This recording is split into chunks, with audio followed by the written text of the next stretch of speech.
É um prazer estar aqui novamente.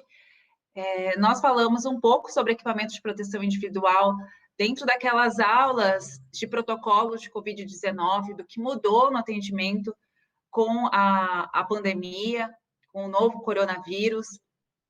E pensando em tantas notícias que a gente tem recebido, né, em redes sociais, WhatsApp, Instagram, o próprio jornal na TV, a gente tem tantas informações, mas em qual delas nós devemos realmente seguir e outras que eu posso optar por fazer ou não. Então, essa sugestão de falar sobre equipamento individual, mas discutir o que é ideal e o que é real, que a gente tem como possibilidade nesse momento, é muito importante. Infelizmente, estamos vivendo ainda a pandemia. Então, desde março até agora, meados de julho, quase agosto, nós ainda temos esse momento de pandemia. Não temos mais escassez de produtos, mas nós temos um superfaturamento, né? Um valor elevado para alguns equipamentos. E, nesse momento, são permitidos alguns produtos que não são exatamente de empresas que produzem equipamentos de proteção individual. A gente vai até falar sobre essa nota técnica da Anvisa, que libera essa comercialização nesse momento. Mas como essas empresas não estão acostumadas a fazer equipamentos de proteção individual, será que são realmente dispositivos de proteção? Quando eu for investir na compra desse produto, o que eu preciso analisar? Quais são os critérios de escolha para esses produtos? Então, é mais ou menos essa a ideia do nosso bate-papo de hoje, trazer algumas informações do que, na verdade, é o ideal, é o necessário, mas se vocês puderem ter algo a mais, incluir mais dispositivos, perfeito, mas a gente vem trazer o que é o necessário. E a gente está falando, então, de equipamento de proteção individual. Eu trago aqui o conceito desse termo, que é um dispositivo ou produto de uso individual utilizado pelo trabalhador, destinado à proteção de riscos suscetíveis de ameaçar a segurança e a saúde no trabalho. Eu deixo sempre grifado o individual, porque nunca é demais repetir que esses dispositivos são de uso exclusivo daquele trabalhador. Inclusive, se você quiser escrever o seu nome no seu protetor facial, deixar registrado, né, alguma coisa que identifique que é seu, pode fazê-lo. Então, não existe de maneira alguma compartilhamento de qualquer tipo de EPI. Ele é de uso exclusivo daquele trabalhador. E a gente vai até comentar sobre alguns desses dispositivos, o porquê que é tão importante saber dessa individualidade. Cada um de nós, a gente tem uma conformação, inclusive, corporal. Nós temos alturas diferentes, tamanhos, proporções diferentes, palmas de mão, né? A gente precisa de equipamentos adequados que realmente façam esse papel de proteção. E para ele ter esse fator de proteção, ele tem que ser adequado ao meu tamanho e à minha necessidade. Por isso, a questão do individual é primordial. Quem é que regulamenta? Quais são as normas? Como deve seguir esses dispositivos? Existe uma norma regulamentadora do Ministério do Trabalho e Emprego, hoje extinta, é uma pasta dentro do Ministério da Economia, mas essa norma regulamentadora ainda é vigente. Tinha-se a intenção de fazer uma atualização de todas as NRs, começaram desde dezembro do ano passado, a NR número 6 estava prevista para este ano, não aconteceu e nem vai acontecer ainda este ano. Mas as normas regulamentadoras estão sendo atualizadas. A norma regulamentadora número 6 é que trata de equipamentos de proteção individual. Dentro dela, existe uma descrição que é muito importante a gente levar em consideração. Ela deixa claro que o equipamento de proteção individual de fabricação nacional ou importada só poderá ser posto à venda ou utilizado com a identificação da certificação de aprovação, que é o CA, expedido por órgão nacional competente em matéria de segurança e saúde no trabalho do Ministério do Trabalho e Emprego. Esse texto foi retirado da NR número 6.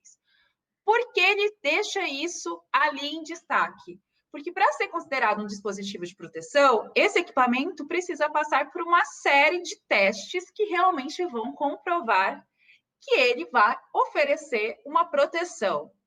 Essa proteção, ela pode ser total, 100% de proteção ou pode ser relativa. A gente viu muito isso quando a gente fala das máscaras, né? PFF2, qual é a porcentagem de filtragem? Então, ele vai determinar quais são os critérios para aprovação desse produto ou não. Então, para ser vendidos, e vocês já devem ter visto nos equipamentos de vocês, na PFF2, que mais? Óculos de proteção, esses selos. Então, tem o selo do Inmetro, que a maioria das pessoas já conhece, por estar presente em outros produtos que a gente tem dentro da nossa casa mesmo, mas tem o selinho também do CA, que é o certificado de aprovação, dizendo que sim, realmente trata-se de um EPI. Mas, neste momento que estamos vivendo de pandemia, a Anvisa, a Agência Nacional de Vigilância Sanitária, emitiu uma resolução, que é a 379, que fala exatamente sobre esses produtos. Por quê? Porque quando a gente fala de EPI para a saúde, além do CA, precisa sim de um registro na Anvisa. Então, imagina o seguinte, olha só quantos critérios se tem para que um EPI seja colocado oficialmente no mercado. Ele precisa passar por testes de comprovação de efetividade. E aí ele vai receber um selo, tanto do Inmetro quanto do Ministério do Trabalho e Emprego, dizendo que se trata, sim, de um EPI. Para ser utilizado em saúde, ele ainda tem outros critérios, porque ele precisa ser asséptico. Então, ele precisa também de um número de aprovação de vigilância sanitária. Nesse momento de pandemia, a vigilância sanitária publicou que a importação de máscaras cirúrgicas, óculos de proteção, protetores faciais, respiradores N95, PFF2 ou equivalentes, e vestimentas hospitalares descartáveis, sejam aventais, capotes impermeáveis e não impermeáveis, terá o deferimento automático do licenciamento de importações no Sistema Integrado de Comércio Exterior. O que isso quer dizer? No início da pandemia, quando tivemos a escassez desses produtos, muitos deles estavam nesse processo de aprovação para serem vendidos. Mas nós, que estamos aqui na linha de frente, precisávamos desses produtos. Para que os atendimentos não parassem, para que não atrapalhasse o andamento dos serviços, a Anvisa liberou temporariamente, mas ainda não temos esse prazo de quando isso vai acabar, mas temporariamente que sejam comercializados esses produtos sem as devidas certificações. E aí, a partir daí, muitas indústrias que não eram dessa área, que não produziam equipamento de proteção individual, passaram a produzir. Primeiro, por exatamente ter a escassez no mercado, por auxiliarem nesse momento que a gente realmente estava precisando de equipamentos. Né? Então, toda a indústria, né, todo o comércio, ele trabalha muito nisso, ele verifica qual é a necessidade do momento, e a necessidade deste momento são de equipamentos de proteção individual, que inclusive, não sei se vocês já passaram por isso, eu passei por isso hoje mesmo, ao sair do trabalho. A gente tem visto pessoas nas ruas utilizando protetores faciais. Então, a gente percebe que alguns desses dispositivos já estão saindo desse meio, desse campo profissional, invadindo o nosso cotidiano. E elas passaram a produzir. Existem as normas, né, as diretrizes para a produção desses equipamentos, mas muitos desses equipamentos não seguem todas as normas. E não é porque a indústria não quer, às vezes ela não sabe dessas normas. Muitas das normas para equipamento de proteção individual, inclusive, são normas que estão descritas na ABNT, que é a Associação Brasileira de Normas Técnicas. Eu sei que muita gente se assusta quando a gente fala de ABNT, que lembra logo da monografia. Mas a ABNT, ela tem normas para as diversas áreas do conhecimento. Desde monografia, passando por tomadas, ela apresenta as diretrizes para um tamanho da tomada e quais são as características, até, inclusive, para equipamentos de proteção individual. Então, existem também normas da ABNT para isso. Mas, neste momento, como não são feitos testes e certificações, a gente encontra no mercado produtos que não seguem todas essas normas. Daí a importância da gente vir aqui conversar um pouquinho sobre isso, para vocês conhecerem qual seria, então, o produto ideal no momento da aquisição desses dispositivos. Mas uma coisa que é importante a gente lembrar, que toda empresa, e quando a gente fala empresa, considere que ele está chamando de empresa, mas o nosso consultório, as clínicas, são empresas. Então, toda empresa é obrigada a fornecer aos funcionários, gratuitamente, EPI adequado ao risco, em perfeito estado de conservação e funcionamento. Além disso, essa norma regulamentadora, ela também coloca todas as responsabilidades do empregador, mas nós vamos ver que também temos responsabilidades do trabalhador. Responsabilidade do empregador: adquirir o EPI adequado ao risco de cada atividade. Olha esse segundo item: exigir o uso. O empregador, além de fornecer o EPI, ele precisa também capacitar, que está escrito mais embaixo na letra D, orientar e treinar o trabalhador para o uso adequado, guarda e conservação. Ele vai entregar, capacitar e orientar o seu trabalhador. E mais do que isso, ele vai cobrar o uso. Então, sim, pode-se ter advertência para o trabalhador que recuse utilizar o EPI ou que utilize o EPI de forma errada. E a cada advertência, somando-se 3 advertências, pode sim ter justa causa de um trabalhador pela falta do uso do EPI. É lógico que o empregador vai ter que comprovar a entrega desses EPIs e o treinamento desse profissional. Também tem outras orientações sobre a troca desse equipamento e também, por último, ali o registro do fornecimento desses equipamentos, principalmente os equipamentos que a gente chama de duráveis, né? Lógico que a gente não vai pedir na área da saúde assinar a cada luva de procedimento utilizada, que é inviável, mas EPIs duráveis, sim. Que são EPIs duráveis? Os protetores faciais, os óculos de proteção, são considerados EPIs bens duráveis. E o trabalhador? A primeira responsabilidade do trabalhador é usar, utilizando apenas para a finalidade a que se destina. Também a responsabilidade é a guarda e conservação desses equipamentos. Ele é responsável por comunicar ao empregador qualquer alteração que o torne impróprio para o uso e também tem a responsabilidade de cumprir as determinações do empregador sobre o uso adequado. Os trabalhadores deverão estar capacitados continuamente quanto à exposição dos agentes biológicos, as medidas de controle a esses agentes, as normas e procedimentos de higiene, quanto à utilização de equipamentos de proteção individual e quanto às medidas para prevenção a serem adotadas pelos trabalhadores no caso de ocorrência de incidentes e acidentes.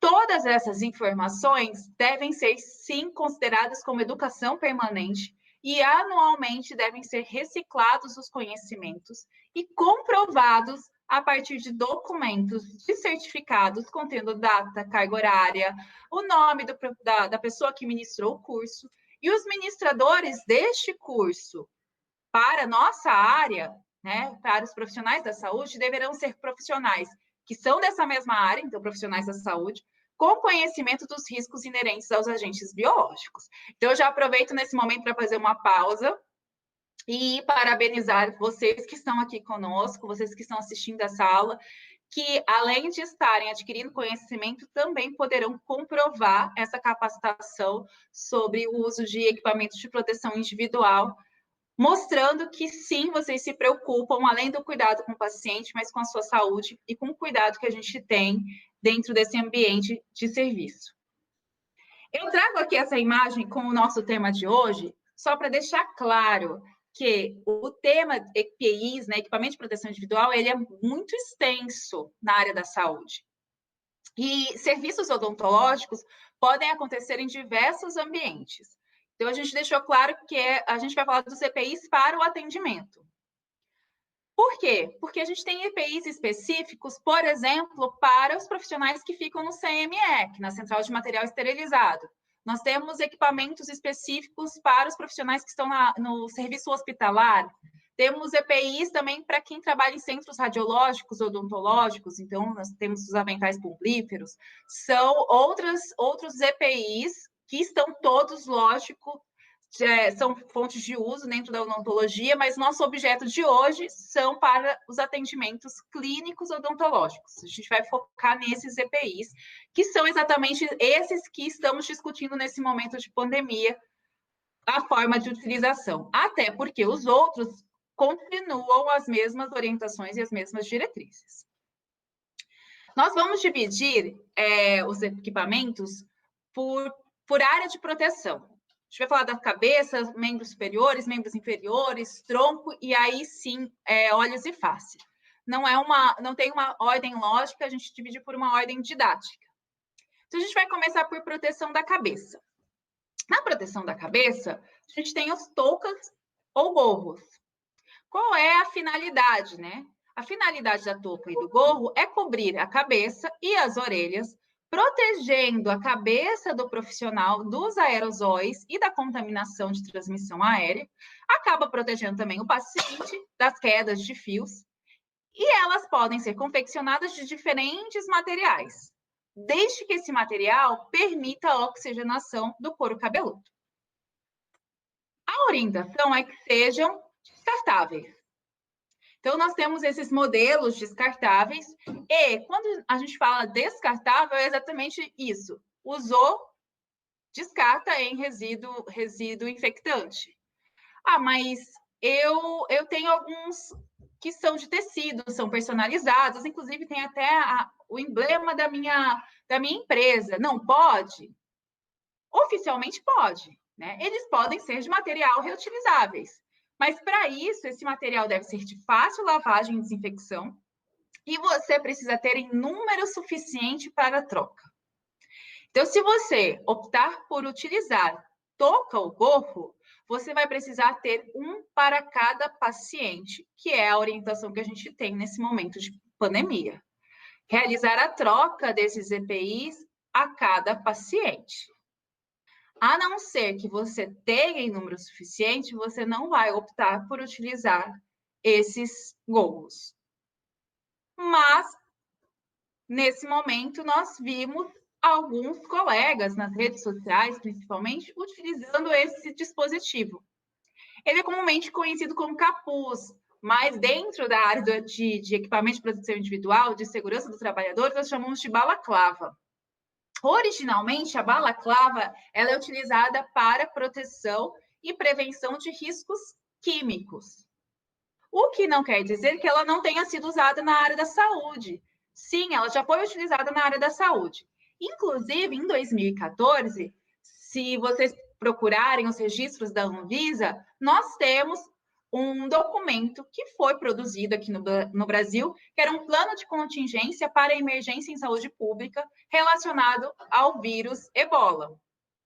Nesse documento, que previa um plano caso a pandemia chegasse ao Brasil, que não aconteceu, ela incluía, dentro dos EPIs, a utilização de capuz e balaclava. Mas é importante a gente salientar que, neste momento da pandemia de Covid-19, nos documentos produzidos até o momento pela Anvisa, principalmente porque a gente acaba seguindo sobre EPIs, que é a nota técnica 04, não aparece a menção da balaclava. Mas vamos analisar um pouquinho a balaclava? Ela deve promover a cobertura total da região lateral da face, pescoço, ser impermeável e com abertura na região frontal. Preferencialmente deve ser descartável. Então, essa é uma balaclava indicada e considerada equipamento de proteção individual. Se a gente for comparar com o gorro, é nítida a diferença de proteção. Principalmente para nós da odontologia, que trabalhamos com aerosol, que trabalhamos muito próximos ao paciente e ao equipamento gerador do aerosol, que normalmente são as canetas de alta rotação ou o ultrassom. Além disso, se a intenção do gorro é proteger áreas de cabelo e orelha, as colegas que junto comigo, que tem cabelo, né? Eu tinha um cabelo muito maior. Quando a gente prende, forma um volume maior no gorro e, por vezes, acabam os cabelos aparecendo, tanto aqui na área da orelha como aqui embaixo. Então, eles ficam expostos. Olha só como é que fica. Comparando com a balaclava, fica bem mais protegido.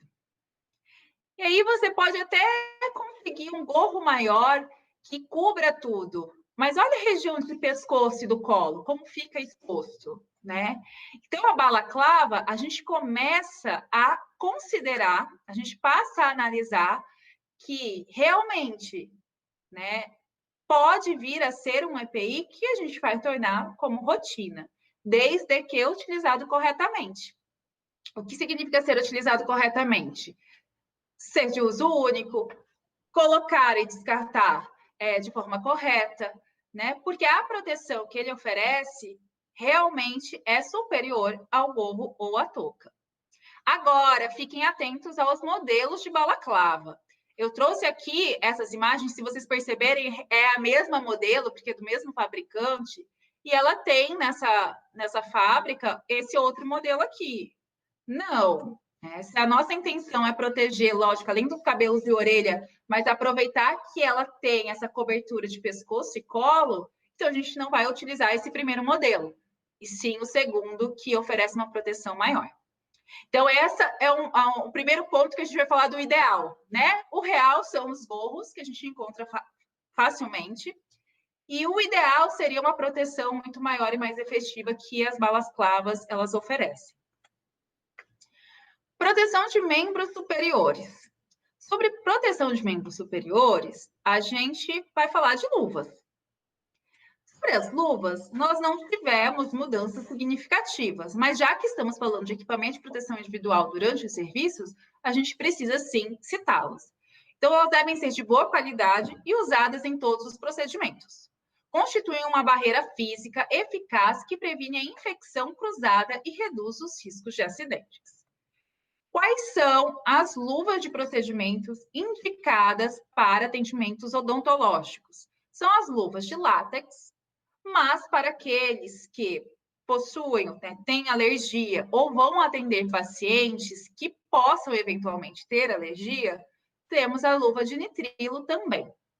O que é o ideal? O ideal é que você tenha sempre esse segundo modelo. Então, você pode atender com luvas de látex sem problema nenhum, mas tenha sempre na sua clínica, no seu consultório, luvas de nitrilo para serem utilizadas caso necessário, porque um paciente seu pode ser alérgico e você vai precisar utilizar uma luva de nitrilo.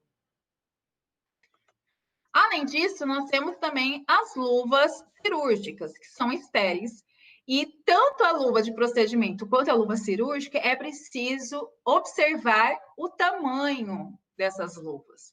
Ela só funciona como equipamento de proteção individual realmente se ela se ajustar nas minhas mãos. A luva de procedimento, deixa eu voltar aqui, elas são ambidestras. Então, eu pego uma luva e eu posso calçar tanto na mão esquerda como na mão direita. Já a luva cirúrgica, não. Ela é bidestra. Aqui é para a mão esquerda, da direita também. Se eu tentar inverter, eu perco a luva. Na verdade, não vou ter nenhum atendimento. Se essa luva fica maior do que a minha mão, corre o risco de acidentes, porque eu posso derrubar algum instrumental. Se ela ficar muito pequena, eu não consigo fazer os movimentos corretos com a mão. Por que eu estou falando tudo isso? Porque quem trabalha em grandes clínicas e centros de saúde, por vezes chegam luvas cirúrgicas de um único tamanho. Todas as luvas são 7,5, como se todas as mãos fossem do mesmo tamanho. Então, fiquem atentos. Você precisa de uma luva que seja exatamente do tamanho das suas mãos. Como saber disso? Muitas marcas, no verso dessa embalagem, tem uma régua para você fazer a medição das suas mãos. Isso vale também, gente, para as luvas de procedimentos. Um PP, PMG, você precisa utilizar as luvas adequadas para as suas mãos. Além disso, a gente pode encontrar, durante um atendimento, as luvas de plástico. Essas luvas plásticas são comumente chamadas de sobreluva. E é bem bacana falar esse nome, sobreluva. Se é uma sobreluva, isso aqui está errado. A sobreluva é assim. São luvas plásticas que podem ser colocadas sobre a luva de procedimento para tocar áreas contaminadas ou que não devem ser contaminadas pela mão enluvada.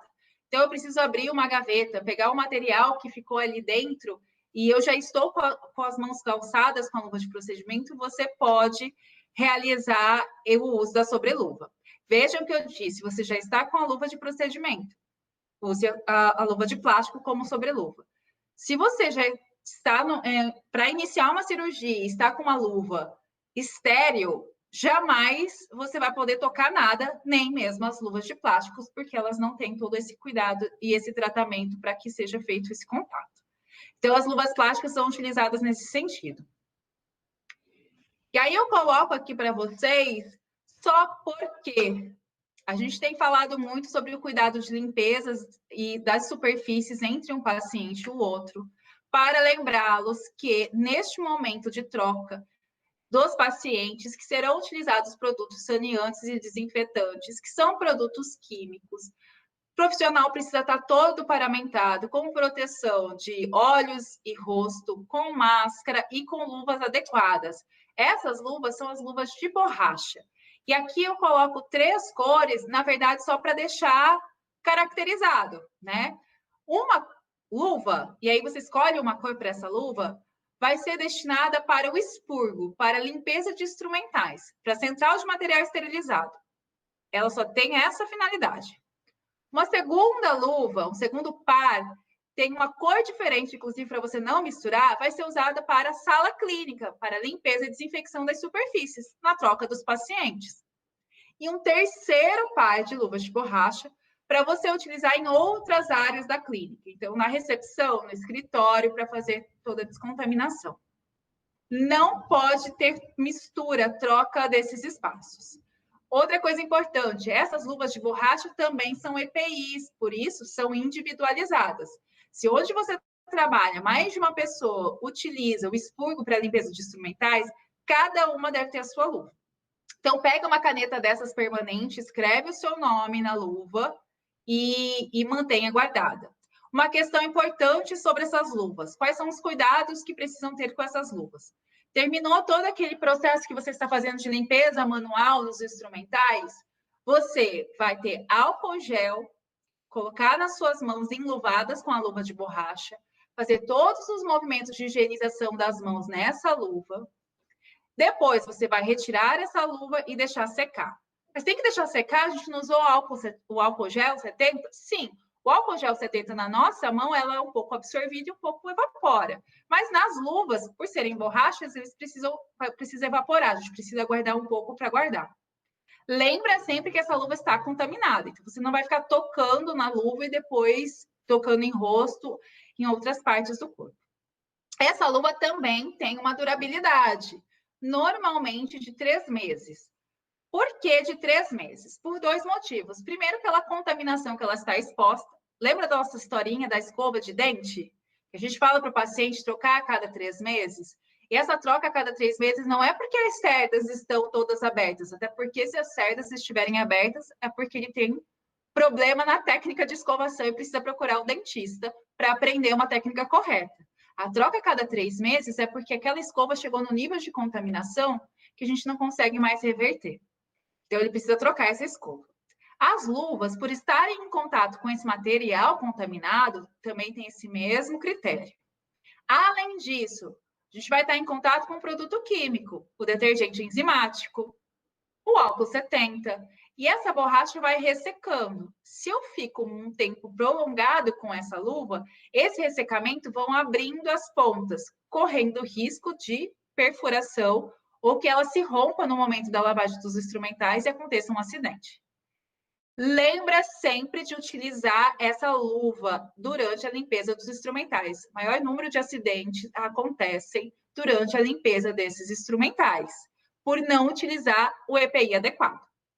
Mas voltando ao atendimento clínico, utilize a luva de borracha para o manuseio dos produtos saneantes, principalmente se você faz uso de ácido peracético, que é um saneante de alto nível e tem uma toxicidade relativamente alta se a gente comparar com os outros produtos, o álcool 70, por exemplo.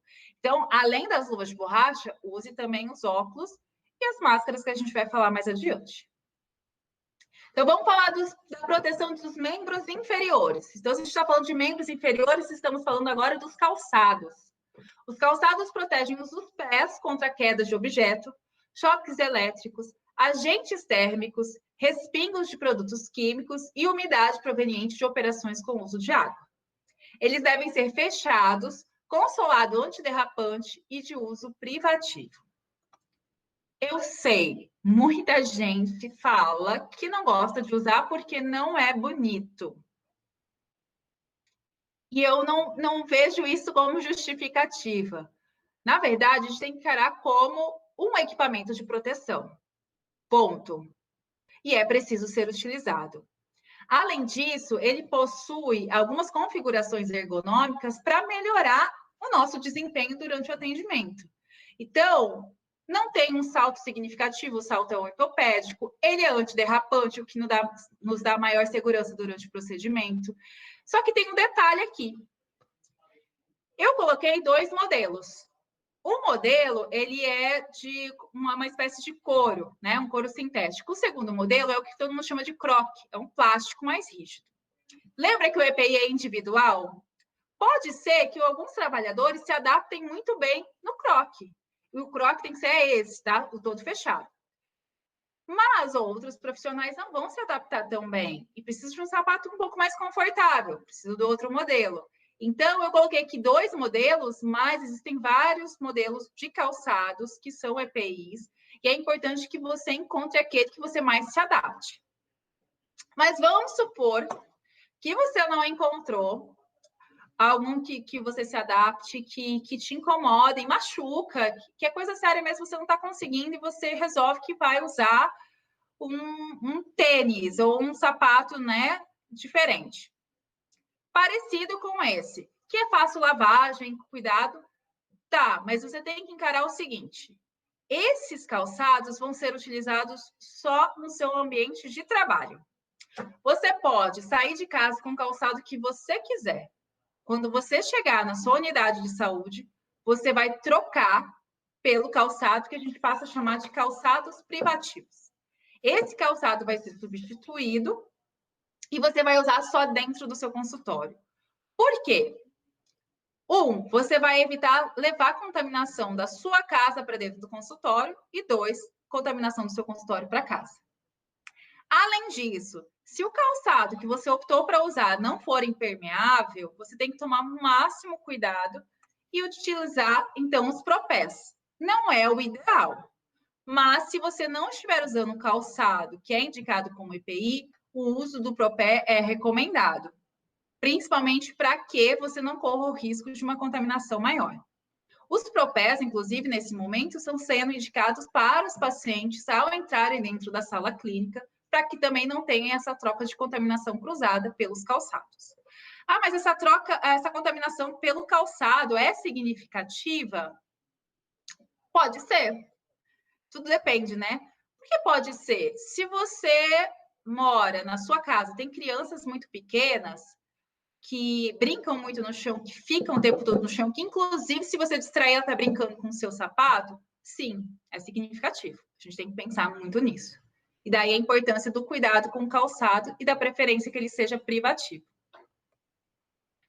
Agora, a gente pode falar então da proteção do tronco. Quando a gente fala da proteção do tronco, a gente está falando dos aventais.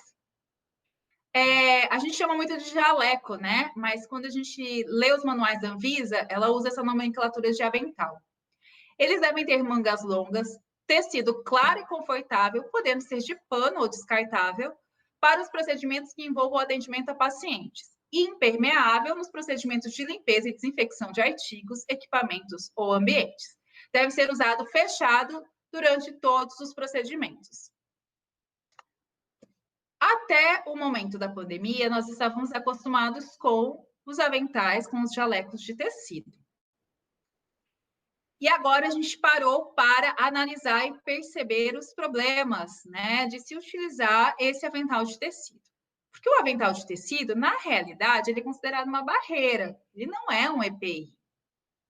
A gente não falou que para ser EPI precisa de selo do Inmetro e do CA? Mas se a gente manda fazer o avental, o jaleco, em uma costureira que é da nossa confiança, a gente escolhe até o modelo para ela fazer, um modelo diferente. Então, ele não passa por nenhum processo de testes, ele não passa por nenhuma aprovação. Além disso, ele é de tecido, dependendo do volume, né, da umidade, ele consegue transpassar aquele tecido. E essa umidade vem para minha roupa privativa ou vem diretamente para minha pele. Então, agora, a gente passa a considerar, todas as vezes que eu tenho essa umidade, esse aerosol, o uso dos aventais descartáveis impermeáveis. A gramatura mínima diz 50. Ele precisa ter manga longa, punho, fechamento, né, e abertura posterior. E o material deve ser de boa qualidade, não alérgico e resistente. E devem ser usados fechados durante todo o procedimento. Essa é a recomendação e esse é o ideal. Daí, vocês devem ter visto, assim como eu, e recebi várias mensagens sobre essa notícia aqui, né? Que a Universidade Federal Fluminense, ela colocou para a mídia essa pesquisa que foi realizada, o artigo científico foi enviado já para um periódico, ainda não foi publicado oficialmente, mas alguns dados já foram colocados na mídia para serem discutidos. Então, essa pesquisa que foi realizada comprova a ineficácia de equipamentos de proteção dos dentistas. Então, ele fala aqui, ó, comprova ineficácia de equipamentos de proteção. Qual é esse equipamento? Vou voltar aqui para a gente ler, ó. A constatação é que mais de 80 mil profissionais de saúde infectados pelo novo coronavírus e a maioria usa nos hospitais jalecos feitos de tecido não tecido, de TNT. Isso acendeu um alerta a uma cirurgiã dentista, uma colega dentista que iniciou esse trabalho. Esse trabalho só vem corroborar com o que a gente já estava falando sobre o uso de EPI e o cuidado exatamente na eleição, na escolha desses equipamentos de proteção individual. Por quê? Eu fui procurar o artigo oficial. Como eu não encontrei, eu fui até a página da universidade para ver como é que eles anunciaram essa chamada dessa pesquisa. E olha como é que está escrito. Pesquisa da UFF avalia a eficácia de equipamentos de proteção de TNT para os dentistas. Olha o detalhe. TNT. TNT é o tecido não tecido. O que é um tecido não tecido? É um material fabricado a partir de uma liga de fibras e um polímero que são unidos e colados por calor ou pressão. Então, imagina aquelas várias ligas de fibras são colocadas e prensadas e formam esse tecido que não é tecido, porque o tecido original ele tem lá uma composição diferente, vem do algodão. Aqui não, é totalmente sintético e ele forma esse tecido não tecido. Vou voltar um pouquinho que a gente já conversou hoje. Lembra que a Anvisa liberou a produção de equipamentos? E aí, as fábricas, as lojas e até pessoas físicas, né, costureiras, casas de costura, começaram a produzir os aventais de TNT. Por quê? Porque parecia, olha a palavra que eu estou usando, parecia e parece a olho nu a mesma coisa do nosso avental, que a gente usa como EPI. Mas não é. Inclusive, quem acompanha aqui o Telesaúde deve ter me ouvido falar em outras teleaulas, quando me perguntavam sobre o uso dos aventais feitos de TNT, fabricados por algum conhecido, eu sempre dizia, olha, se não utilizar aerosol, pode utilizar o de TNT, mas se tiver, sim, a confirmação que você vai fazer uso do aerosol, utilize o avental que é comprado na Dental e que passou por todos e tem todas as comprovações de que realmente é um EPI. Por que eu estou falando isso? E qual é a diferença? E por que esse artigo, na verdade, eu achei ótimo para poder esclarecer que o TNT não é utilizado para dispositivos de proteção.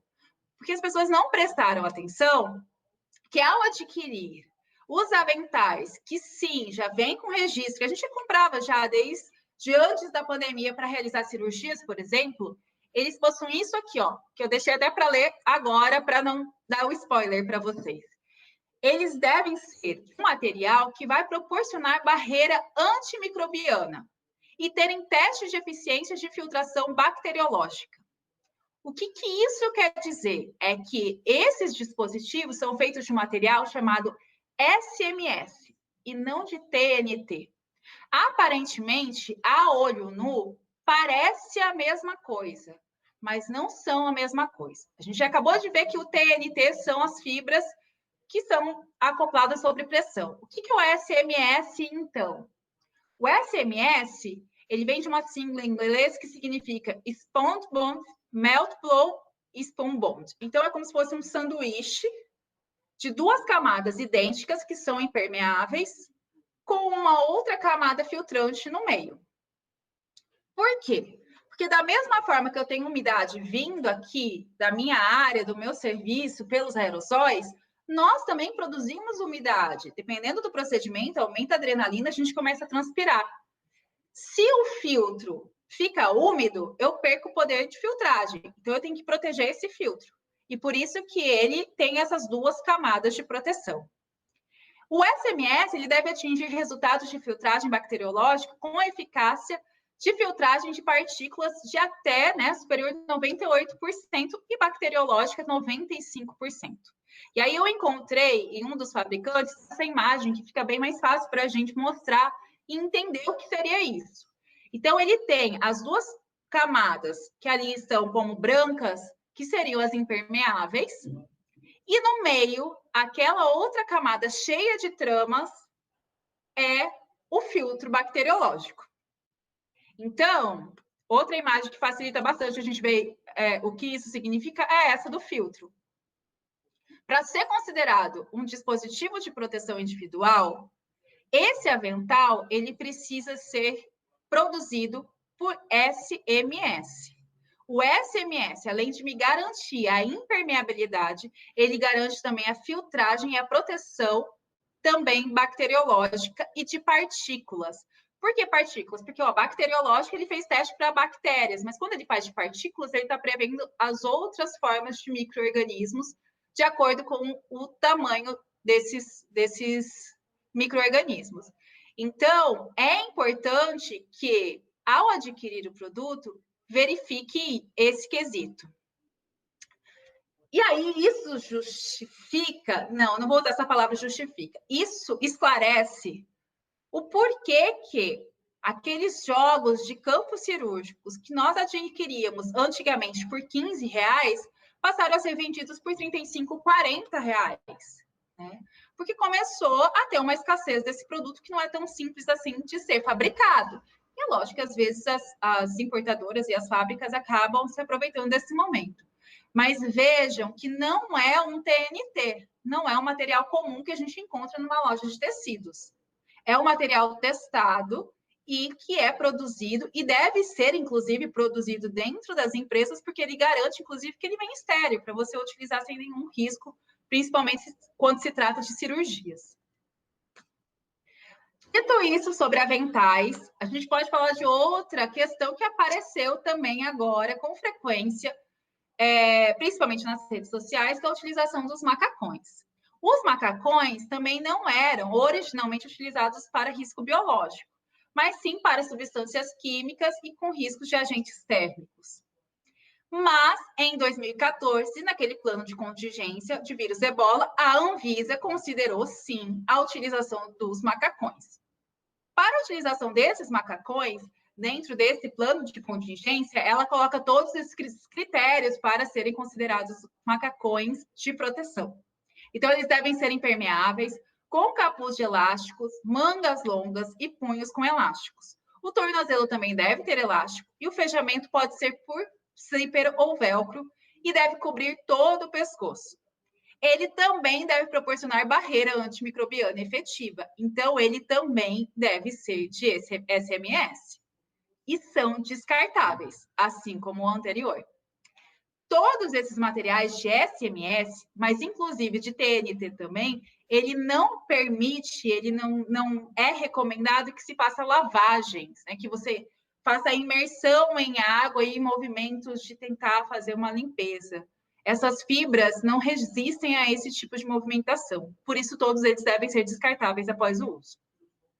Qual é o grande problema da utilização desses macacões?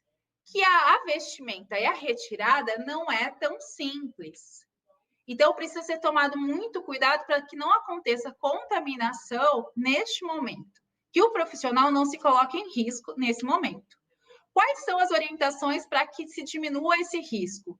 Sempre, ao vestir e ao retirar o macacão, que ele esteja acompanhado de mais uma pessoa e que essa segunda pessoa fique observando e orientando. Olha, cuidado, vai tocar. Faz mais para esse lado. Essa segunda pessoa não vai ajudá-lo tocando na vestimenta que está contaminada, mas orientando e avaliando aquela conduta, sempre em dupla. Outro detalhe importante: se você for optar usar o macacão, saiba que você vai ficar durante todo aquele período, seja toda uma manhã ou à tarde, né? E se você for fazer um atendimento com aerosol, você vai ter que trocar. Mas considere o fato que vai ser muito difícil você sair da sala clínica, porque você vai estar contaminado. Então, você vai se restringir àquele ambiente. Você não pode sair transitando para as outras áreas utilizando o avental. E uma vez que você retirou, você precisa descartar. Agora, esse outro ponto, assim como o calçado privativo, eu venho trazer as roupas privativas, que eu acredito que sim, serão dispositivos que nós vamos e devemos incorporar na nossa rotina, no nosso dia a dia. São trajes utilizados somente, exclusivamente, dentro do ambiente clínico. Se a gente procurar esse nome, roupa privativa ou pijama cirúrgico na internet, a gente vai encontrar vários desses modelos que eu coloquei aqui para vocês. Lojas vendendo os conjuntos e preços que variam desde os preços mais acessíveis até aqueles preços que a gente acha um pouco mais difícil de adquirir em quantidade, porque eu também preciso de vários. Eu preciso fazer a troca dessas vestimentas a cada período. Então, qual é a minha sugestão? Você precisa adquirir uma roupa privativa dessa? Se você puder ou se você quiser, faça. Se não, a minha sugestão é simples. Sabe roupa branca? Que a gente utilizava na faculdade porque era obrigado? Alguns continuam utilizando no consultório, ótimo, porque daí já está tudo certo. Mas outras pessoas deixaram de utilizar? Use a roupa branca como roupa privativa. Então, saia de casa com a sua calça jeans, cor jeans mesmo, uma camiseta que você quiser, branca, roxa, vermelha, e vá para o trabalho com a sua sandália que você quiser, com seu tênis. Chegou, você não vai entrar em sala clínica, em nenhum local que seja considerado crítico. Você já vai para algum vestiário, para o banheiro, e vai fazer a troca da sua rouparia. Você vai colocar a sua roupa privativa. Pode ser um pijama cirúrgico ou pode ser uma roupa branca. Você deixa suas calças brancas, suas blusas brancas para usar só no consultório. Você troca, coloca o seu calçado, faz seus atendimentos, depois você volta e veste sua roupa de uso comum, de uso social e vai embora para casa. Então, você pode deixar suas roupas brancas para utilizar só dentro do consultório. Vamos falar das roupas? No último manual do Conselho Federal de Odontologia sobre as recomendações do Covid-19, sobre os protocolos para atendimento, ele dá uma orientação sobre o uso de aventais descartáveis para os pacientes. Qual é a intenção do Conselho Federal com essa orientação? É que o paciente, ao estar ali na cadeira, ele também está exposto aos aerosóis. E aquela rouparia dele vai estar contaminada. Se esse paciente estiver protegido com avental, essa rouparia vai diminuir a contaminação um número muito significativo. Então, a orientação era essa, porque o seu paciente, nesse momento de pandemia, muitas cidades estão com o comércio fechado. Mas ele poderia sair dali do seu consultório em dias normais e ir para um supermercado, buscar o filho na escola e ele estaria levando contaminação. Então, a ideia era proteger o paciente sobre isso. Mas pensa na sua rouparia que está ali embaixo também, ela não está contaminada? Mesmo que você use o seu avental descartável. O nosso avental descartável, ele chega até a região do joelho. E o restante da sua área ali, da sua calça, da sua perna, né? Será que ela está exposta a esse risco? Então, a gente começa a pensar nessa roupa privativa nesse sentido. Mas veja o nome, ela é privativa. Você não vai sair de casa com a roupa, você não vai embora para casa com a roupa. Ela é usada única e exclusivamente dentro do ambiente de trabalho. Agora sim, vamos falar da proteção de face e olhos. Eu deixei para o final, porque a gente tem algumas questões também polêmicas sobre isso. As máscaras cirúrgicas, elas são indicadas para uso do profissional em saúde para procedimentos não geradores de aerosol e devem ser de tamanho suficiente para cobrir boca e nariz, permitindo a respiração normal e não irritando a pele. Vejam que a orientação agora é que sejam utilizadas para procedimentos que não vão gerar aerosol. Então, a gente começa a pensar assim, nossa, quer dizer que eu não estava protegido antes? O que acontecia antes, né? Sim, a gente passa a pensar isso e passa a considerar que essas máscaras cirúrgicas realmente vão passar a ser utilizadas nessas condições, quando eu não tenho uso de aerosol. Se eu tivesse risco a mais, se eu tiver o aerosol a mais, eu vou considerar um protetor respiratório, que a gente já vai falar sobre ele. Mas eu aproveito aqui para comentar que, assim como os aventais de TNT, que foi comprovado na pesquisa realizada pela Universidade Federal Fluminense, que não é eficaz, as máscaras, se forem adquiridas de fábricas ou produções independentes e forem de TNT, elas também não vão apresentar proteção. Por isso que, para ser considerada máscara, e na caixinha da máscara tem as recomendações, elas também são de SMS. Mas por se tratarem de máscaras e ter o potencial e devem ter filtragem, elas possuem 3 camadas de SMS, diferente do avental. Então, para ser considerada mesmo uma máscara de proteção para uso profissional, ela precisa ter todos esses requisitos, inclusive estão aqui os números das normas técnicas da ABNT, que devem ser seguidas para a sua produção. Mas como a gente já disse, né, se o uso do aerosol foi recomendado para aquele procedimento, a gente vai usar os respiradores. Só coloquei aqui um alerta que essas máscaras são descartáveis. Então, usou, jogou fora, não há meios de se reutilizar. Além disso, máscaras de tecidos não são permitidas para profissionais da saúde, não são permitidas para ambientes de saúde. Então, vamos falar do protetor respiratório PFF2. Lembrando que PFF significa protetor facial filtrante, e são 3 tipos nessa classificação. O tipo 1 é para névoas, o 2 para as névoas e aerosóis, e os 3 para névoas e aerosóis com toxicidade comprovada. Então, é bem provável que alguns hospitais que possuem isolamento e estão em atendimento do Covid-19 que estejam utilizando a PFF3. Mas a recomendada, neste momento, para o atendimento com aerosol é a PFF2. Então, são respiradores que o corpo do produto é também um meio filtrante, responsável por não deixar os contaminantes do ambiente entrar em contato com o sistema respiratório do usuário. Elas possuem eficiência mínima de 94%, então uma penetração máxima de 6%. São descartáveis, não possuindo nenhum tipo de manutenção. Agora a gente vem só para falar duas questões. Quando perguntam, o que é melhor, PFF2 ou N95? De uma forma geral, as duas são a mesma coisa. O que muda é a classificação. O Brasil utiliza essa classificação de PFF1, PFF2, PFF3, é a mesma que a Europa, a classificação que a Europa utiliza, mas nos Estados Unidos, eles utilizam essa outra classificação. Então, na classificação dos EPIs, que eles utilizam para a respiração, ele tem a N95. N95 tem 95% de filtragem, enquanto que a PFF2 tem 94%. Estatisticamente, não é muito relevante esse 1% de diferença. Inclusive, alguns fabricantes estão colocando na embalagem um nome, PFF2/N95, considerando a mesma coisa, mas é uma questão de nomenclatura para as pessoas não se confundirem. Então, trata-se exatamente do mesmo objeto. Oficialmente, no Brasil, são reconhecidos 2 formatos de PFF2. O formato dobrável, que é esse azul mais forte, o azul royal, e o formato em concha, que é a branca e a esverdeada. Oficialmente, o CA, né, o certificado de aprovação, ele tem esses 2 formatos de registros. Pode ser encontrada com válvula de exalação ou não. O que é uma válvula de exalação? A válvula de exalação, ela oferece conforto para o profissional.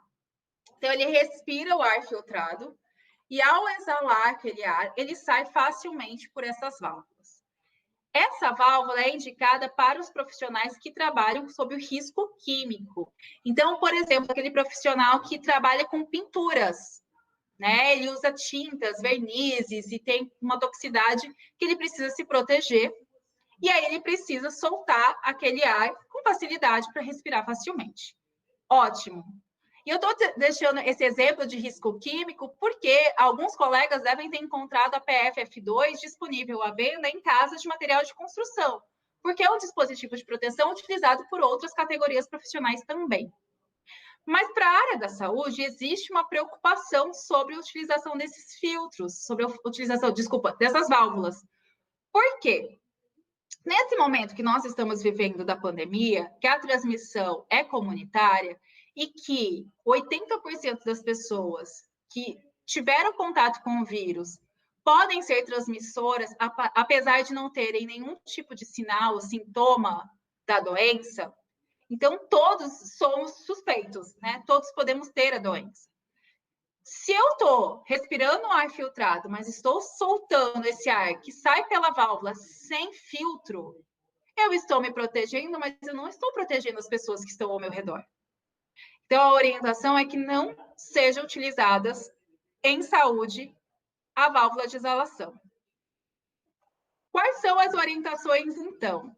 Caso o serviço só ofereça esse modelo, a nota técnica 04 diz que é recomendado, então, o uso concomitante de um protetor facial como forma de mitigação para o controle de fonte.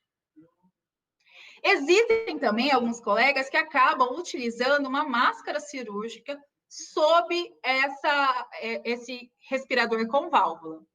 Mas vejam que a utilização de 2 dispositivos de segurança, a gente acaba, de certa forma, desperdiçando material em um momento tão difícil que a gente está vivendo.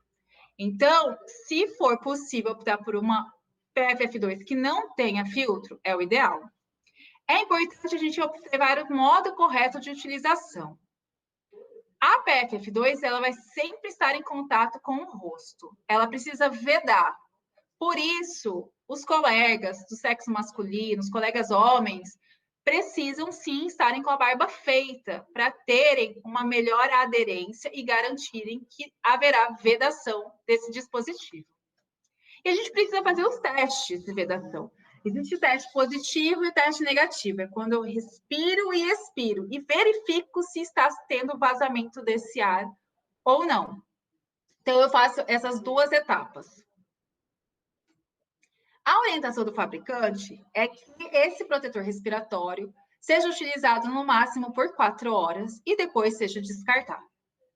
Mas, excepcionalmente, a Anvisa está autorizando, está permitindo que sejam utilizadas por um período maior do que o indicado pelo fabricante. Por quê? Por conta da escassez. Mas existem critérios para se utilizar além desse período ou utilizar mais vezes. Quais são esses critérios, então? Que ela seja do mesmo profissional, lembra que é individual, eu não posso compartilhar com outra pessoa. Que ela não esteja úmida, suja, rasgada, amassada ou com vincos. E que a vedação esteja garantida. Quais são os cuidados que eu preciso ter para essa vedação? Cuidados com esse elástico, né? Se esse elástico estiver folgado, eu não consigo ter uma ótima vedação. Caso não seja possível realizar uma verificação bem-sucedida de um desses critérios, o respirador deve ser descartado imediatamente. Mas, se estiver tudo certo, eu estou com uma ótima vedação, não tem umidade significativa, ela não está amassada, não está suja, você pode armazenar ou em um saco plástico ou em envelope ou embalagens plásticas, desde que elas não fiquem hermeticamente fechadas. Por quê? Porque considerando que tem, assim, uma umidade, se eu deixar totalmente fechada, pode ocorrer a formação de fungos. Eu vou ter outros problemas, porque algumas pessoas falam assim, eu vou usar uma PFF2 hoje, e aí eu deixo ela guardada por 7 dias e vou usar depois de novo. Porque o vírus, o Covid, ele já vai ter sido eliminado nesse período. Sim, mas se você não condicionar de forma correta, Pode ser que o coronavírus não esteja mais ali, mas a gente tem outros micro-organismos que adoram aquela umidade e aquele ambiente. Então, você vai estar se prevenindo de um e os outros. Então, a gente tem que tomar muito cuidado. Por que eu estou falando isso? Porque muitas pessoas acham que passaram os 7 dias, ela pode tocar nesse equipamento dos dois lados, né? Contaminando tanto a parte do ambiente quanto a parte que fica em contato com o profissional. Saibam sempre que continua contaminado. Pode ser que não esteja mais com o Covid-19, mas estejam com outros micro-organismos. Então, tomar muito cuidado no reuso desse dispositivo para que não haja contaminação do profissional. Sobre tentativas de reprocessamento desse material. O que seria reprocessamento? Seria uma reutilização tentando eliminar esses micro-organismos, tentando fazer com que esse dispositivo não tenha um risco. Quais são as formas que a gente tem visto na internet? Inclusive, algumas universidades têm mostrado testes em laboratórios realizando esses procedimentos, tanto em equipamentos por temperatura, outros com luzes UV. E no final, eles conseguem mostrar que o dispositivo ele não perdeu, ele ainda garante a integridade física daqueles dispositivos.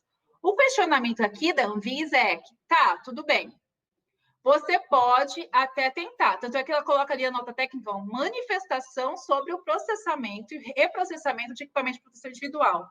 Nessa nota técnica, ela fala o seguinte, o serviço pode, sim, tentar fazer um mecanismo de reprocessamento, de esterilização, de desinfecção desse material, desde que ele também realize testes que comprovem que realmente esse dispositivo esteja apto para uso. E esse teste não é só sobre a integridade do material, mas que demonstre que não há realmente contaminação nesse material. Para saber que não tem contaminação, a gente teria que tirar um pouco, né, desse equipamento, fazer testes microbiológicos para saber se realmente tem vida ali, se tem micro-organismos ou não. A gente ainda não viu nada que mostre isso. O que é fato é que esses testes que estão sendo realizados ou são por temperatura ou por luz. Por favor, não borrifem álcool ou qualquer outro material líquido nesse protetor. Porque, assim como a gente comentou do avental, do SMS, quando ele tem umidade excessiva, o filtro perde o seu poder de barreira, né, de penetração. Então, não pode haver umidade de forma alguma, não borrifem nada nesses dispositivos. A gente disse que se tiver a válvula, eu vou utilizar o protetor facial, mas independente disso, é uma recomendação a utilização de protetor facial, a gente precisa ficar atento à escolha desse protetor facial.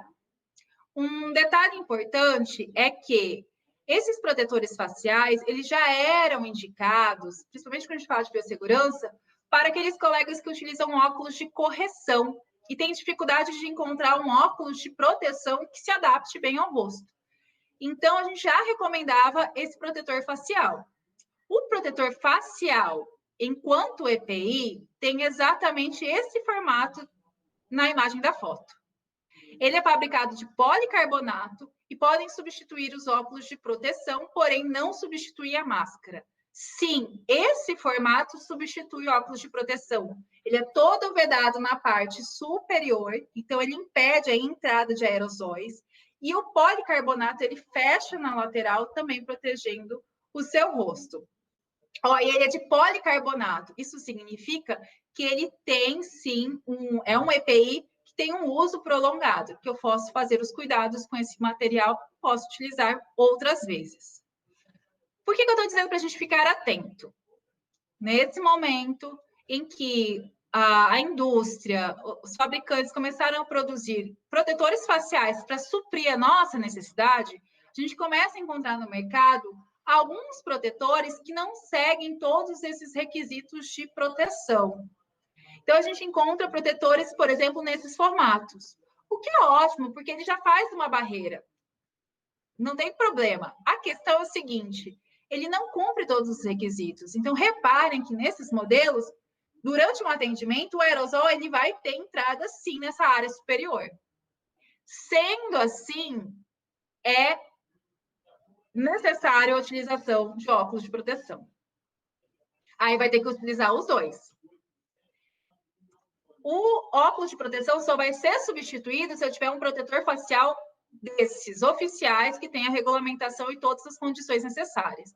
Se o meu protetor facial não tem toda a proteção necessária, eu continuo utilizando meu óculos de proteção.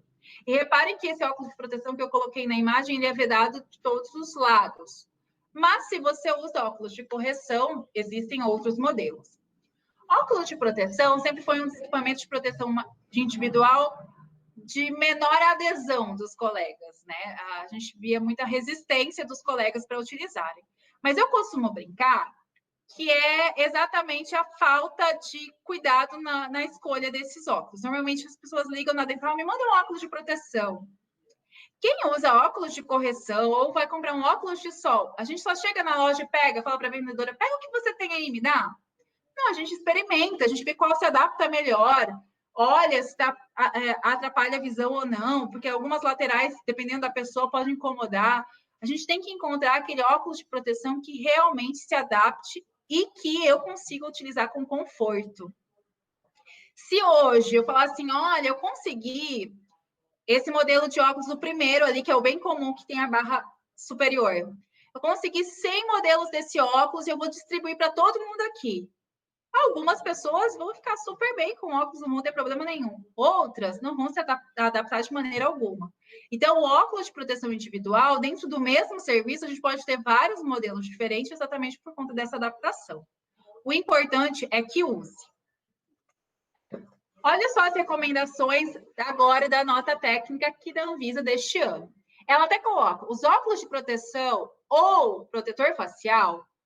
Por que ele coloca ou? Ó? Que cubra a frente e os lados do rosto.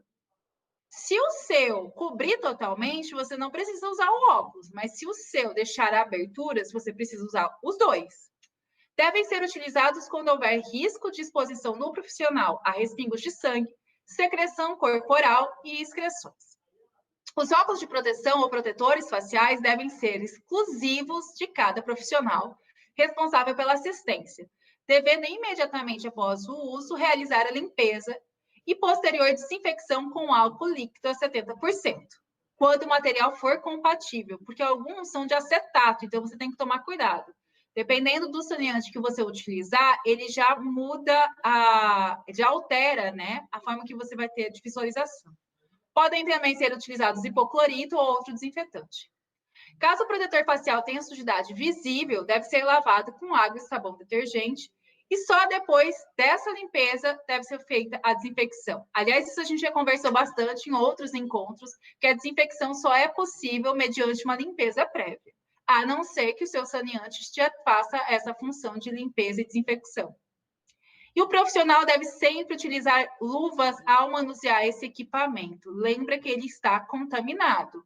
Você faz uma desinfecção, você diminui o nível de micro-organismos, mas você não elimina os micro-organismos.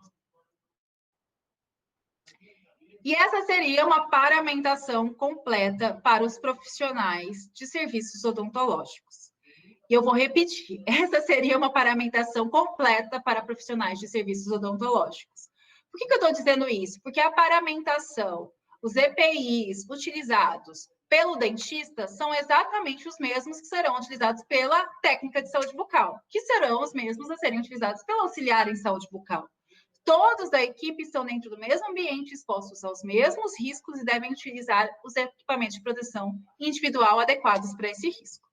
Na imagem A, ela está utilizando uma PFF2 e na imagem B, uma máscara cirúrgica. E aí eu trouxe aqui só para mostrar para vocês que no início desse mês foi publicado o jornal da ABO e a gente escreveu uma matéria exatamente sobre EPIs. E eu aproveito aqui essa imagem para agradecer os colegas que permitiram que a gente colocasse as fotos utilizando os equipamentos de proteção individual. Então, o doutor Durvalino Oliveira, a doutora Sumaia Correia da Costa, o doutor André de Stefani, que aparecem nessa imagem, que compartilharam conosco para estarem ali. A gente fez questão de não utilizar imagens de bancos de dados, mas sim dos nossos colegas mostrando do nosso dia a dia e como nós estamos atendendo e colocando em prática todos esses equipamentos, as formas novas de serem realizadas. Essa publicação foi do início do mês, mas quem tiver interesse, é só entrar aqui no nosso Instagram e clicar no link. E aí você consegue ter acesso, tem um tópico falando dessa matéria, você clica ali, solicita, a gente manda para vocês. Muito do que a gente falou hoje, principalmente sobre os textos, falando do SMS, está nessa matéria, nessa reportagem, a gente deixou ali especificado. E, claro, até para não ter tantas discussões sobre o assunto. Aí eu aproveito para falar do Instagram da Bioquali. Eu vou até pegar aqui, minha bateria está acabando, para ver se eu consigo mostrar, porque aqui dentro a gente tem algumas matérias que eu não coloquei para vocês na aula, porque ainda estão sendo estudadas, ainda, né, precisa de comprovações. Mas, por exemplo, aquela primeira é um videozinho que fala sobre o estudo de um tecido de nanopartículas para a substituição dos nossos aventais. Então, olha, eles falam sobre tecidos, na verdade, com micropartículas de prata, que foram capazes de inativar o SARS-CoV-2, que podem ser utilizados então, os nossos aventais. A outra reportagem, eles não estão em sequência, mas se vocês olharem, está no nosso Instagram, também fala de máscaras antivirais, desses tecidos que estão sendo estudados para serem colocados no mercado para ter uma proteção maior para os profissionais de saúde. E, por último, é uma imagem que o Senado Federal publicou, mas falando da diferença dos tecidos. Porque, enquanto profissionais da saúde, a gente precisa ser multiplicador de saberes. Então, quando o nosso paciente ligar para a gente e falar assim, olha, eu estou querendo fazer uma máscara, para mim, qual é o melhor tecido? Como é que eu deveria fazer? Eu achei essa recomendação ótima e ela é validada, então está tudo certo. Podem seguir essas recomendações que estão ali pelo Senado. Então, a gente tenta sempre colocar essas notícias de pesquisas que estão surgindo, mas como ainda não é nada que esteja realmente já no mercado sendo comercializado, a gente não incluiu na aula, mas a gente sempre está atento a essas inovações. E vejam como é importante a gente começar a discutir, debater, expor essa nossa fragilidade na proteção. E por isso, de novo, eu parabenizo o estudo da colega da Universidade Federal Fluminense para mostrar de que, gente, não é assim, não é uma barreira a qualquer custo, né? Existem diferenças de valores porque existem diferenças também de função. Então, é uma questão que a gente tem que analisar, sim, quais são os materiais, qual é a origem disso, essa fábrica realmente ela tem garantias, porque a gente está falando da nossa saúde, a gente está falando da nossa proteção, a gente precisa levar isso muito em consideração na escolha dos equipamentos de proteção individual. Então, se vocês tiverem mais alguma dúvida, eu estou aberta aqui, disponível para vocês. Agradeço mais uma vez por estar nessa tarde com vocês. Estou sempre à disposição. É uma honra estar aqui. Vou deixar meus contatos. E estou pronta para as perguntas. Espero que tenham perguntas para a gente. O Oliveira pergunta que gorro descartável não poderia ser o mesmo durante o período de trabalho e só trocar entre os períodos de matutino para vespertino? Então, era isso que a gente costumava fazer, inclusive recomendar antes da pandemia, né? Mas agora que a gente começa a repensar todas essas nossas práticas e analisar essa contaminação do aerosol, que qual é a questão? Se você colocou o gorro, a gente tem que pensar o seguinte, a gente está cheio de dispositivos que usam o gorro como anteparo nesse momento. Então, ao colocar a máscara ou o PFF2, esse elástico vai ter contato com o gorro. Um protetor facial também. Então, a gente vai estar manuseando esse gorro entre um paciente e um outro. Então, a recomendação, nesse momento, é que sejam descartadas a cada uso. E é até compreensível se a gente for analisar nesse sentido. Se eu fosse simplesmente colocar o gorro e não tocá-lo, né, ficaria ali. A gente não precisaria tocar, talvez pudesse se pensar nesse sentido. Mas como a cada paciente eu preciso fazer a troca, se eu tiver de máscara cirúrgica, eu coloco ou retiro o protetor facial, então a gente tem que considerar o descarte dele sim. Inclusive, é a recomendação atual da nota técnica 04. A Lucilene pergunta quais são os EPIs que podem diminuir os riscos de contaminação.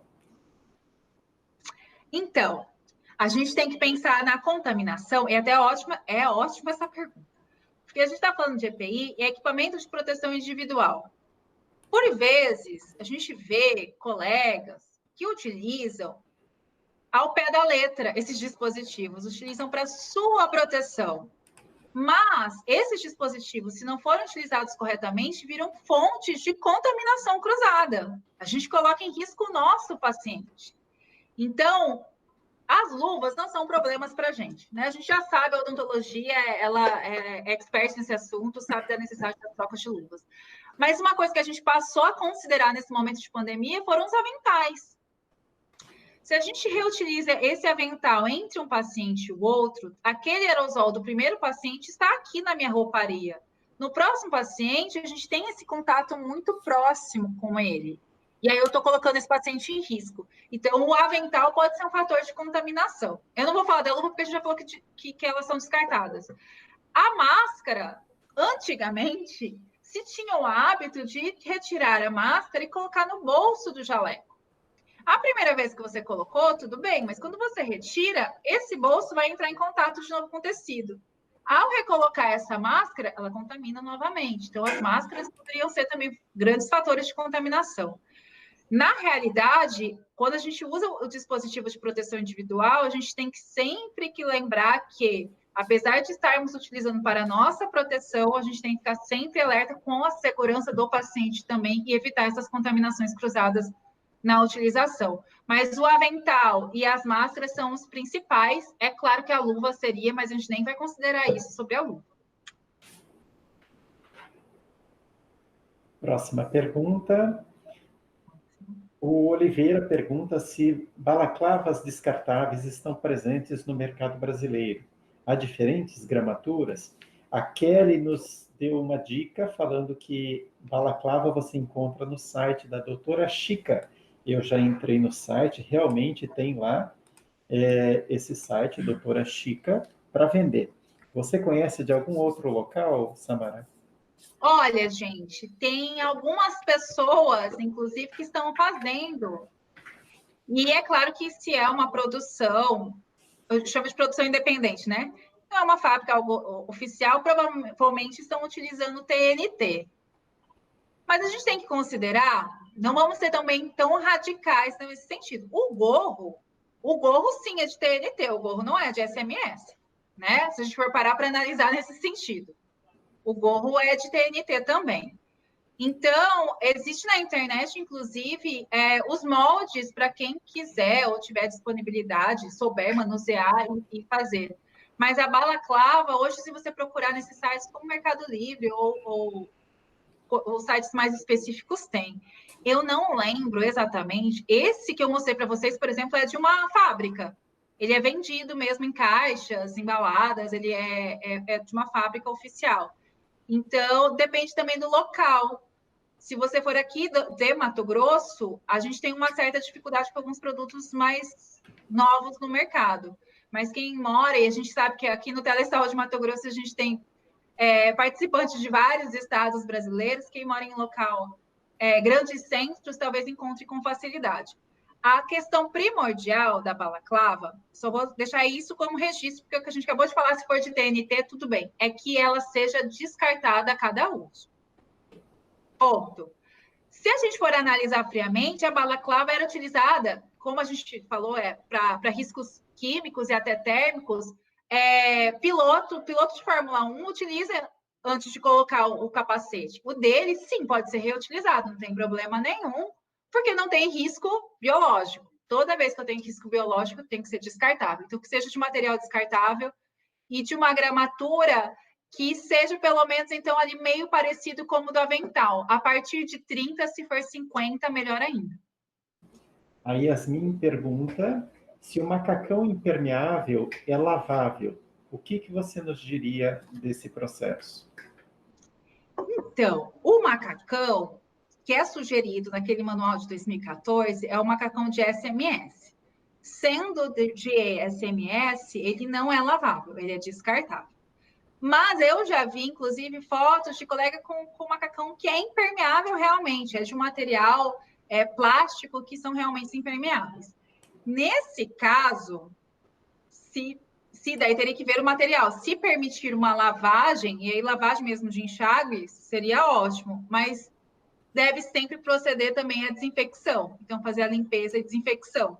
Considere esse avental como um equipamento mesmo e que você vai fazer a limpeza em seguida de descontaminação com um saneante que seja da sua escolha. Mas verifique o material desse macacão. Tudo vai depender do material do macacão. Hoje, por mais que o fabricante não seja um fabricante oficial, mas eles estão muito atentos a isso e colocando recomendações sobre o cuidado com esse material.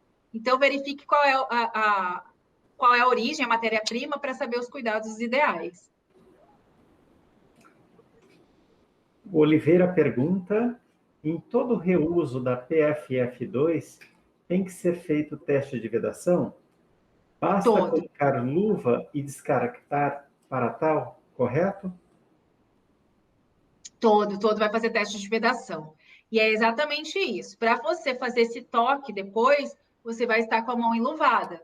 Porque o primeiro teste que a gente faz, o protetor está limpo, né? Nunca foi utilizado, você pode fazer com as mãos. Mas na segunda vez que você for reutilizar, você precisa estar com as mãos enluvadas, tomando muito cuidado para não tocar a parte interna. Se ao fazer essa vedação, você perceber que existe sim saída do ar, elas devem ser descartadas. E ao se descartar, sim, as luvas devem ser descartadas junto também, por estarem contaminadas. Essa luva utilizada para os testes de vedação, elas devem ser descartadas. E aí, higienizadas as mãos e sim colocadas as luvas de procedimento que será utilizada para o paciente. O Augusto pergunta: Samara, se o procedimento não gerar aerosol, é necessário trocar o avental? Existe essa polêmica, essa discussão. E se a gente for levar ao pé da letra o manual, nos dá a entender, olha como tudo é interpretação, nos dá a entender que não há necessidade, porque ela fala da necessidade da troca de aventais quando do uso de aerosol. Ela não fala quando não há o uso de aerosol. Nos dá a entender isso. Se forem tomados os devidos cuidados durante o atendimento e principalmente na troca de pacientes, que existe aquele intervalo entre um paciente e o outro, da necessidade da sala ficar vazia, com as janelas abertas, para que haja troca daquele ar do ambiente, que as partículas maiores desçam. E aí, ao você entrar novamente, você não vai mais fazer o uso do aerosol, então não vai produzir novos agentes. Pode-se ser que sim. Mas um outro critério que eu acho bacana levar em consideração é que qual é o procedimento que você vai realizar, apesar de não ser gerador de aerosol. Né? A gente tem que considerar isso. É um procedimento de risco para o paciente? Né? Você vai ter algum acesso diferente? Porque é importante a gente considerar isso também. Se não, e se a gente for levar ao pé da letra, parece possível, sim, manter, fazendo um exame clínico ou uma conversa com o paciente, o reuso. Mas a minha sugestão agora, se você pretende se continuar com aquele avental, então não o retire. Você entendeu o que eu quis dizer? Porque na retirada, se a gente retirar de forma correta, você vai estar deixando esse avental do lado avesso para descartar. É muito complicado você reverter isso. Então, se você pretende manter para uma próxima atendimento, ou enquanto você está ali aguardando algum atendimento, esse avental, não o retire. Você vai ter que ficar dentro de algum ambiente que não seja a sala clínica, ela precisa estar vazia, mas que você esteja com essa paramentação. Então, tem que levar em consideração se no seu local de trabalho tem esse espaço para isso. Não temos mais perguntas por enquanto, mas eu gostaria de fazer uma pergunta. Sim, claro. Eu vi uma postagem de uma colega nossa de Goiás, e ela fez a postagem em Instagram. Achei bastante interessante, eu gostaria de saber o que você acha. Ela comprou daquelas capas descartáveis no Mercado Livre, que vende, eu até entrei para ver, um custo bem barato, acaba saindo menos de R$ 2 a capa descartável. Ela veste, abre a capa na frente do paciente, veste essa capa por cima do jaleco que ela já tem, finaliza o atendimento, ela remove a capa junto com as luvas na frente do paciente, descarta tudo para o lixo e vai para a sua sala, para o seu escritório, sem nada, sem levar nada da área clínica. O que você acha dessa solução?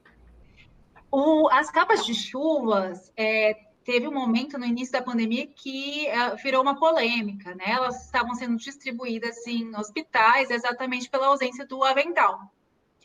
Ela é, sim, permeável, apesar de não ter uma barreira microbiana. Então, ela vai impedir, claro, a entrada desses aerossóis. A grande questão da capa de chuva que a gente precisa levar em consideração é o seguinte: ela é de tamanho único. Essas que são vendidas para serem descartadas, né? Não a capa de chuva oficial que a gente compra para utilizar em viagens, por exemplo, que ela tem uma utilização maior. Essas capas de chuva que estavam sendo utilizadas, elas são de tamanho único. Então, pode ser uma opção? Pode, desde que essa capa de chuva tenha punho e que chegue até que ela seja realmente manga longa para você. E eu estou falando isso por causa, e quando eu falo causa, é causa de discussão, causa própria. Eu sou um pouco alta. Normalmente, essas capas de chuva de uso único, elas são 3/4 para mim. Então, para mim, não serviria capa de chuva. Ela não chega até meu joelho, ela vai um pouco além da cintura. Então, a gente precisa considerar só essas questões. Mas, se para o profissional ela se adequa bem, pode ser consideradas. Agora, o que a gente também tem que considerar é o conforto térmico do profissional também, porque ela esquenta, né? Dependendo da cidade que o profissional está, tem que pensar nisso também. Oficialmente, pela Anvisa, não há nenhuma recomendação para aventais produzidos com este material, que seja com materiais plásticos, né, com polímeros. As recomendações são que os aventais sejam feitos por SMS. Mas nesse momento de pandemia, que se está aberta a essa discussão, então pode-se sim pensar na ausência do ideal, se ter o real, que é o nosso tema de hoje, né? Se ter o real. Temos mais uma pergunta que chegou. A Letícia pergunta se esse macacão impermeável deve ser trocado a cada paciente. Então, a recomendação, sim, principalmente se for utilizado o aerossol. Se o seu macacão for aquele impermeável, você pode considerar também um seguinte fator, que a gente tem visto aí nas imagens dos colegas que estão utilizando. Apesar do macacão, estão com um avental sobre ele, né? Então, se você estiver utilizando um avental sobre o macacão, você pode continuar utilizando até o final daquele período. O seu macacão, na verdade, se tornaria quase que uma roupa privativa, né? Ela estaria protegida. Mas se você só está usando o macacão sem nenhuma outra proteção superior, aí sim você tem que trocar entre o paciente e o outro se você utilizar aerossol.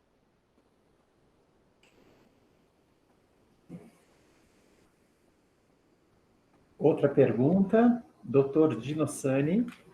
Por favor, tecido de napa ou sarja pode ser usado? Então, quando a gente fala do tecido, dos aventais de tecido, eles acabam sendo recomendados para procedimentos que não tenham a produção de aerossol. Neste caso, existe sim essa recomendação para que sejam de sarja ou 100% algodão, né? Mas fique atento só a esse ponto, né? Que são procedimentos não geradores de aerossol. Aí existe sim, pode ser de sarja ou 100% algodão. Tem que agradecer a todo o Telesaúde, a vocês que estão aqui.